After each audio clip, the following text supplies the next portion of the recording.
இந்த time exam எப்படியாவது clear பண்ணியே ஆகணும் அப்படின்னு ப்ரிப்பரேஷன் ஜேர்னிக்குள்ள வரவங்களுக்கு ஒரு பெரிய கன்ஃபியூஷன் இருக்கும். என்னன்னா, இப்போ நான் இந்த சப்ஜெக்ட் எடுத்து படிக்கணும் அப்படின்னா இந்த புக்கு ஃபுல்லா ப்ரிப்பேர் பண்ணும். சரின்னு இதை எடுத்து நான் படிக்க உட்காந்தேன்னு வச்சுக்கோங்களேன், இதை ப்ரிப்பேர் பண்ணிக்கிட்டே இருக்கப்ப எனக்கு இதுல இவ்வளோ இருக்கே, இதுக்கு நான் எதுக்கு வெயிட்டேஜ் கொடுத்து படிக்கணும், எதுல இருந்து கேள்வி கேட்பாங்க, எப்படி கேட்பாங்க, இது எதுவுமே எனக்கு தெரிய மாட்டேங்குதுன்னு சொல்லி இருக்கும். சரிப்பா, அப்ப புக்கை ஃபுல்லா உட்காந்து படிக்கிறது சரி வராது போல அப்படின்னு இதை வச்சுட்டு ப்ரீவியஸ் இயர் கொஸ்டின்ஸா எடுத்து ஃபுல்லா பார்த்துருவோம். அப்படின்னா எப்படி கொஸ்டின் கேட்கறாங்கன்னு தெரிஞ்சிரும்லன்னு இதை எடுத்து உட்காந்து பார்க்க ஆரம்பிப்போம். இதை பார்க்கறப்ப ஒரு சில இடத்துல தோணும், இது முதல்ல என்ன சப்ஜெக்ட்ல வருது, என்ன டாபிக்ல வருது, என்ன கேள்வி கேட்டிருக்காங்க, இதுக்கு நான் அங்க புக்ல இருக்க கண்டென்ட் என்ன மாதிரி படிக்கணும் அப்படின்ற கன்ஃபியூஷன் வரும். இது ஒரு லூப் மாதிரி இல்லையா? அப்ப இதுக்கு சொல்யூஷனே கிடையாதா சார் அப்படின்னா இருக்கு.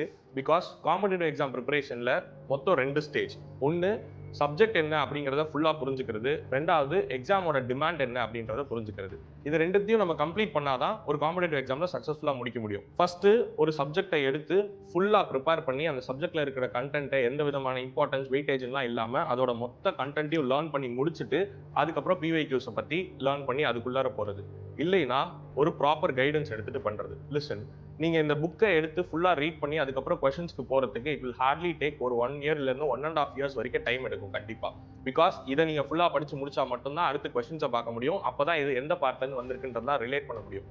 அப்படி இல்லைன்னா ஒரு ப்ராப்பரான கைடன்ஸ் எடுத்தீங்கன்னா அவங்களுக்கு இந்த கண்டென்ட் என்ன இருக்குன்றதும் தெரியும், அதே சமயம் இந்த பக்கம் கொஸ்டின் பேப்பர்ஸ்ல என்ன பிவைக்யூஸ் கேட்க போறாங்கன்றதும் தெரியும்.